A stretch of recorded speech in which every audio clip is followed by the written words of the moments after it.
Assalamualaikum warahmatullahi wabarakatuh. Baik, pada pertemuan kali ini kita akan mempelajari tentang Kingdom Protista. Nah, sebelumnya di sini saya akan menjelaskan peta konsepnya terlebih dahulu. Yang pertama, kita akan mempelajari karakteristik atau ciri-ciri dari protista. Dan yang kedua, kita akan mempelajari klasifikasi protista mirip hewan. Dan yang ketiga, kita akan mempelajari peranan protista mirip hewan.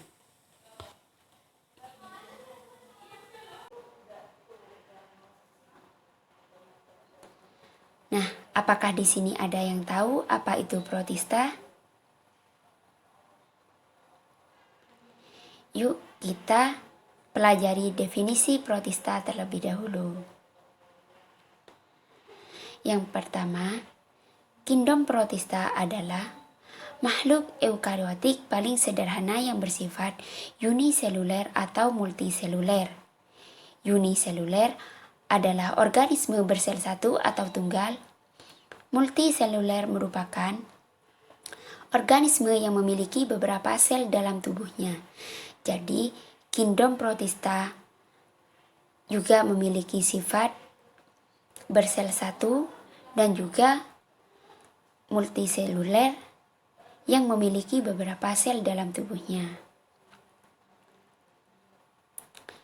Selanjutnya kita akan membahas ciri-ciri dari protista. Pertama, protista bersel eukariotik. Kedua, bentuk tubuh organisme golongan protista amatlah beragam. Ketiga, respirasi secara aerobik. Keempat, sebagian besar bersifat uniseluler, beberapa membentuk koloni. Ada juga yang multiseluler, terdiri dari banyak sel. Protista multiseluler mempunyai tubuh yang sederhana tanpa jaringan terspesialisasi. Kelima, ada yang bereproduksi secara aseksual dan ada juga yang seksual.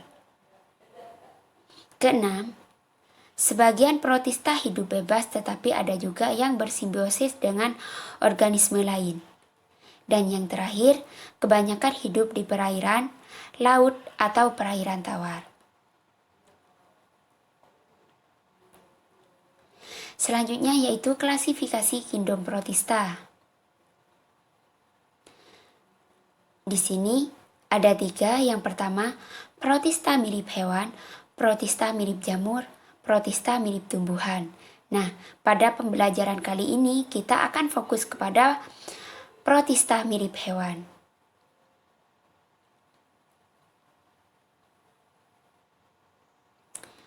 Apa sih protista mirip hewan? Nah, ini merupakan definisi dari protista mirip hewan. Protista mirip hewan disebut juga protozoa. Nama protozoa diambil dari kata protos yang berarti pertama dan zoon yang berarti hewan. Jadi protozoa disebut juga hewan pertama yang hidup di muka bumi. Protozoa lebih dikenal sebagai hewan uniseluler atau bersel satu atau bersel tunggal. Selanjutnya, kita akan membahas ciri-ciri protista mirip hewan. Protista mirip hewan memiliki ciri-ciri bersel satu atau uniseluler, protozoa bersifat heterotrof atau tidak bisa membuat makanan sendiri. Yang ketiga, dapat hidup soliter di perairan sebagai zooplankton maupun jadi parasit organisme lain. Dan yang terakhir, mampu bergerak aktif dengan alat gerak berupa pseudopodium, cilia, dan flagella untuk bergerak atau melekat pada substrat atau organisme lain. Nah, kita selanjutnya akan membahas reproduksi protista mirip hewan. Reproduksi dapat terjadi secara vegetatif atau aseksual dan generatif atau yang disebut dengan seksual. Reproduksi secara aseksual dilakukan dengan pembelahan biner, sedangkan perkembangbiakan secara seksual berlangsung melalui konjugasi.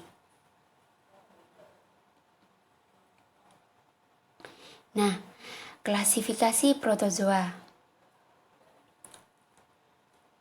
Di sini, klasifikasi protozoa terdapat 5 filum.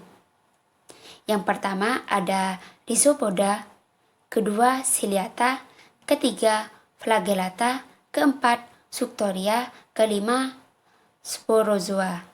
Nah, di sini untuk filum Suctoria sering dikelompokkan ke dalam filum Ciliata karena pada tahap awal kehidupan anggota dari filum Suctoria memiliki ciri seperti filum Ciliata, yaitu memiliki rambut getar atau silia. Tetapi pada saat dewasa, Suctoria bersifat sesil atau melekat pada suatu tempat yang lain.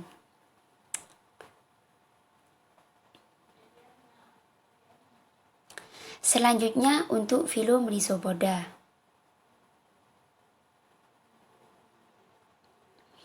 Anggota dari filum Rhizopoda mempunyai ciri khas, yaitu memiliki alat gerak yang berupa pseudopodium atau kaki semu yang merupakan penjuluran protoplasma dan memiliki dua tipe, yaitu Filopodia dan tipe Lopodia. Nah, di sini juga terdapat struktur tubuh amoeba yang merupakan salah satu dari anggota filum Rhizopoda. Untuk struktur tubuhnya, yang pertama memiliki mitokondria, kedua memiliki vakuola air, ketiga memiliki kaki semu atau pseudopodia, keempat memiliki ektoplasma, kelima memiliki endoplasma, keenam memiliki membran sel, ketujuh memiliki vakuola kontraktil, yang kedelapan memiliki lisosom, dan yang ke-9 memiliki nukleus, dan yang ke-10 memiliki vakuola makanan. Nah, itu merupakan struktur tubuh dari amoeba yang termasuk anggota filum Rhizopoda. Nah, selanjutnya kita akan membahas reproduksi amoeba. Nah, bisa memperhatikan gambar yang sudah ada di dalam slide. Nah, untuk reproduksi amoeba, perkembangbiakan pada amoeba terjadi secara aseksual, yaitu dengan melakukan pembelahan biner. Nah, pada pembelahan ini, mula-mula inti sel membelah menjadi dua. Dan kemudian diikuti dengan pembelahan sitoplasma. Di antara kedua inti sel terbentuk suatu lekukan membran plasma ke arah dalam sehingga membran plasma menggenting dan terputus menjadi dua sel anakan yang sifatnya sama dengan induknya. Nah, ini merupakan reproduksi dari amoeba yang melakukan dengan pembelahan biner. Selanjutnya yaitu filum Ciliata. Filum Ciliata merupakan protozoa yang bergerak dengan memakai silia atau rambut getar.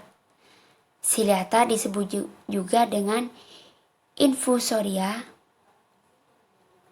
atau menuang, karena umumnya hidup dalam air buangan yang mengandung banyak zat organik. Istilah Ciliata dalam bahasa Latin yaitu cilia, yang berarti rambut kecil atau Cileopara. Menurut bahasa Yunani, pora merupakan gerakan. Dalam melakukan seluruh kegiatan dalam hidupnya, Ciliata memakai organel-organel sel berupa membran plasma, sitoplasma, dan juga mitokondria.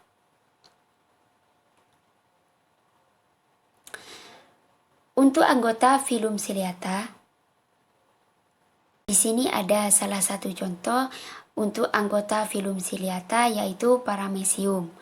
Nah, ini merupakan gambar paramecium yang memiliki struktur, ada silia atau rambut getar, ada sitoplasma, ada lubang anus, ada vakuola makanan, ada celah mulut, vakuola kontraktil, ada pelikel, ada makronukleus, ada mikronukleus.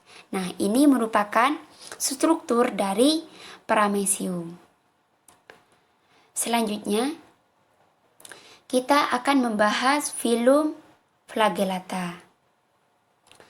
Anggota filum flagellata dari subfilum Mastigophora biasanya hidup bebas di air dan ada juga yang hidup sebagai parasit pada manusia dan hewan yang menyebabkan penyakit pada usus dan kelamin. Atau ada juga yang hidup sebagai saprofit pada organisme mati.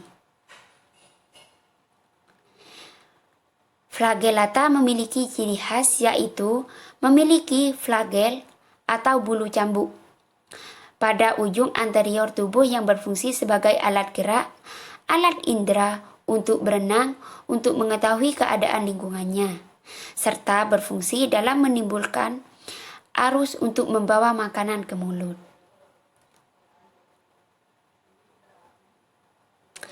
Selanjutnya, kita akan membahas filum Sporozoa. Sporozoa, menurut bahasa Yunani, spore, biji, zoa hewan, adalah kelompok protista uniseluler atau bersel satu yang pada salah satu tahapan dalam siklus hidupnya dapat membentuk sejenis spora. Sporozoa hidup sebagai parasit pada tubuh hewan dan manusia. Siklus hidup sporozoa agak kompleks karena melibatkan lebih dari satu inang. Nah, ini merupakan ciri-cirinya. Yang pertama, tidak memiliki alat gerak sehingga untuk bergerak dapat mengubah kedudukan tubuhnya. Dan yang kedua, ekskresi dan respirasi terjadi secara difusi melalui seluruh permukaan tubuh. Dan yang ketiga, makanan diperoleh dengan menyerap makanan dari sel inangnya. Dan yang keempat, reproduksi secara aseksual dengan skizogoni dan sporogoni, sedangkan seksual melalui persatuan gamet jantan dan gamet betina yang berlangsung di dalam tubuh inangnya. Nah, yang terakhir yaitu peranan protozoa bagi kehidupan. Di sini ada protozoa yang menguntungkan, yaitu ada Radiolaria, ada Entomobacoli, ada Foraminifera. Selanjutnya yaitu protozoa yang merugikan. Ada Trypanosoma, ada Entomobacoli, ada Plasmodium vivax, dan yang terakhir ada Leishmania donovani. Nah, itu merupakan protozoa yang merugikan dan protozoa yang menguntungkan. Itu saja materi tentang protozoa. Bagi yang masih kurang jelas, bisa langsung ditanyakan, bisa langsung tulis di kolom komentar. Mungkin itu saja penjelasan dari saya, kurang lebihnya mohon maaf. Assalamualaikum warahmatullahi wabarakatuh.